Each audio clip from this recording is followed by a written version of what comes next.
Hey, what is going on, guys? Today on the channel we're going to be taking a look at my iPhone 13 Pro.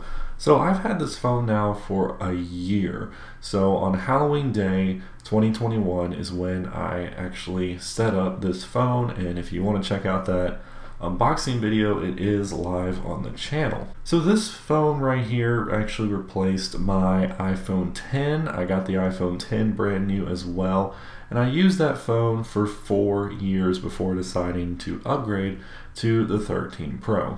I figured that it was just finally time to do so. The technology had advanced so much from my iPhone 10, even though it was still a pretty good phone, and I probably could have got another year out of it. So yeah, this video, I never did an actual formal review of this phone. I don't know why I didn't do that. I literally just did an unboxing video, and that was basically all you guys ever saw of this phone. So yeah, today's going to be the review of it, and we're going to let you know how it's been over the year and whether or not you should still be using this phone in 2022, or you should get that new shiny iPhone 14 Pro. So let's go ahead and jump right into this phone. So when the iPhone 13 Pro came out, it came in several new colors. So we had Sierra Blue and Alpine Green. Those were the new colors, and then we had the standard graphite, gold, and silver colors. Now my phone right here is just the base model, if you want to call it that. It's a 128GB model, Win Silver. Now they also introduced some new storage options this year, so you could get it in 256, 512, or a new 1TB option. You also had two size options as well, like you did with the iPhone 12. So you can get either the 6.1-inch phone, which is the one I have, the standard, or you can bump up to the Max, which is a 6.7-inch display. The displays also had the new ceramic shield technology, which we'll talk about that here in a moment. And of course, the iPhone Pro models start out more expensive than the standard models, only about by $200 more. So it's like, well, if I'm spending this much on a normal iPhone, why don't I just go ahead and bump up to the Pro phone? And that's what I've noticed a lot of people doing over the past few years. So this phone right here, as you're looking at it, was $999. And of course, if you wanted more storage options, you could go up in price pretty quickly and end up paying like $1,500 for a phone. But hey, that's Apple for you.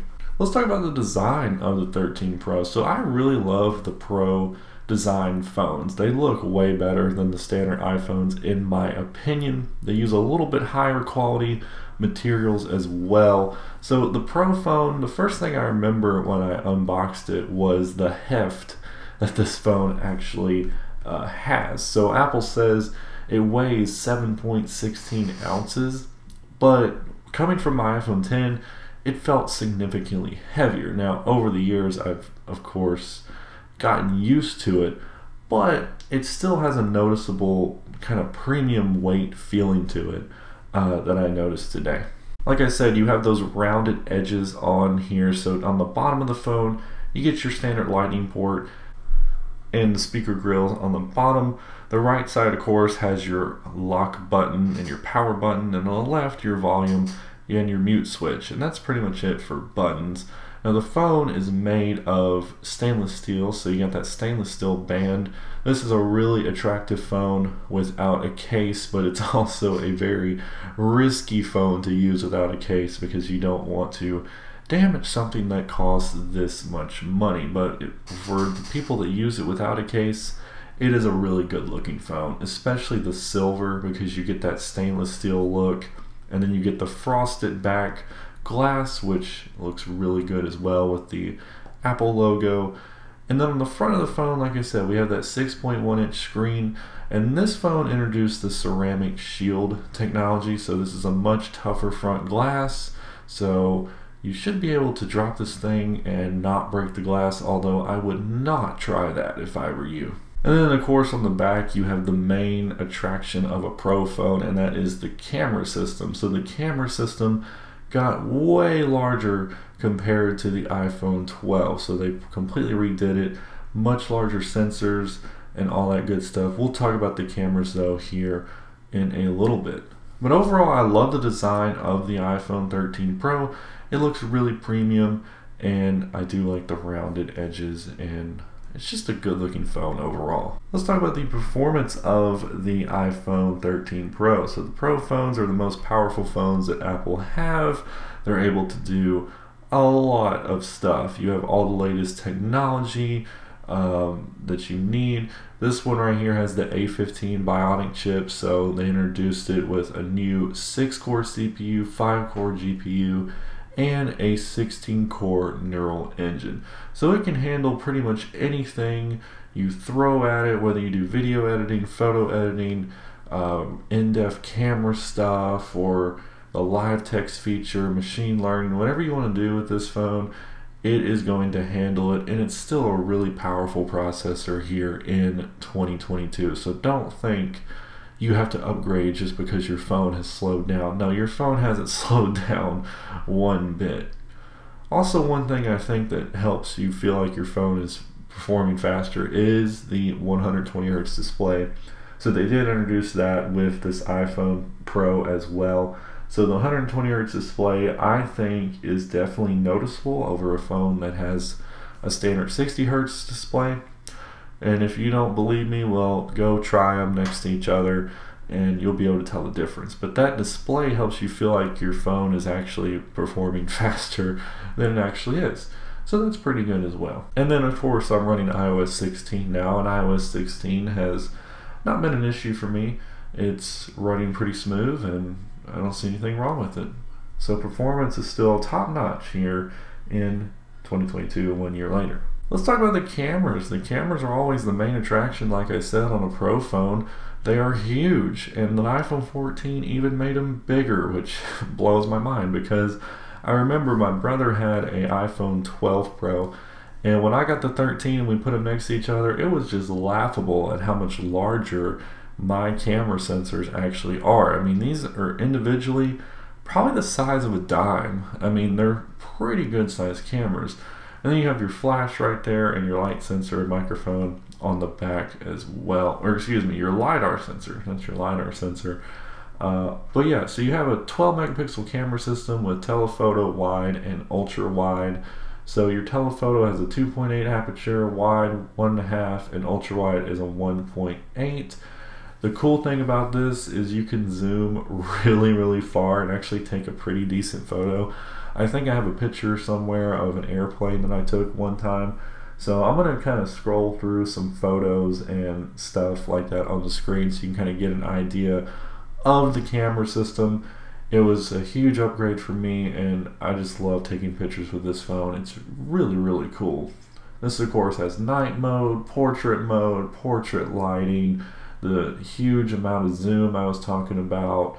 I mean, it's really good. If you want to do video recording, this one also has the cinematic mode, so that's a new feature as well, so you can kind of do that little depth of field trick with that. You can record HDR video with Dolby Vision into 4K 60 frames. You can do ProRes video, macro video. That's another thing this camera has, is the macro lens, so that's a pretty cool one as well.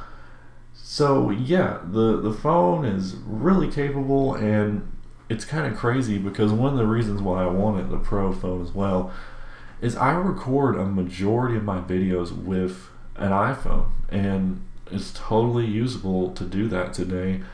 So yeah, it's great for recording videos and taking photos. Camera system is just one of the best in a smartphone that you can get today. So let's talk about a little bit about over the year, what has happened in a year to this phone. Has anything gone wrong with it? And knock on wood, nothing has gone wrong with this phone. I've never had it freeze up. I've never had dropped it or anything like that. The only thing I would say that's kind of bugging me a little bit is because of this case on the back of the phone around my cameras. You can see there's a lot of dirt and stuff in there, and it doesn't really wipe off. It's almost like it's under the glass on the back, which is really kind of weird. Maybe that'll scrub off with a little more help, but yeah, over the year though, nothing has went wrong with this device. You can see my leather case that I have on here, and this case has been through, you know, not any drops or anything like that,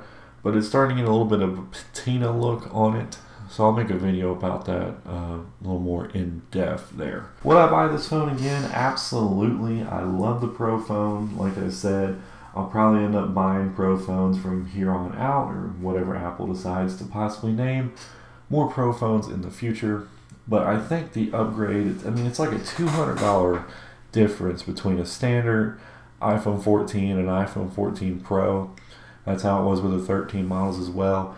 So it's really kind of a no-brainer because you get so many more awesome features that really make this phone impressive. And really, I mean, alone, the $200 for the camera system and the 120 Hz display was worth it for me. So, yeah, I would definitely buy this phone again. Now, the real question is, should you still be using this in 2022? And it's such a simple answer. Absolutely.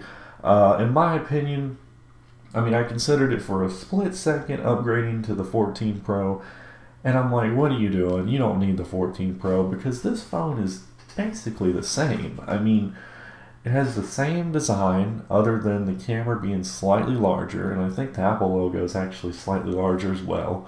So it's just a minor upgrade this year, okay? You have the slightly better camera, the slightly better A16 processor, and you have the dynamic island and the always-on display. Now, the always-on display, that's pretty cool stuff, but still, I think I'm happy with my 13 Pro for this year, and probably for the next year, and possibly the next year as well.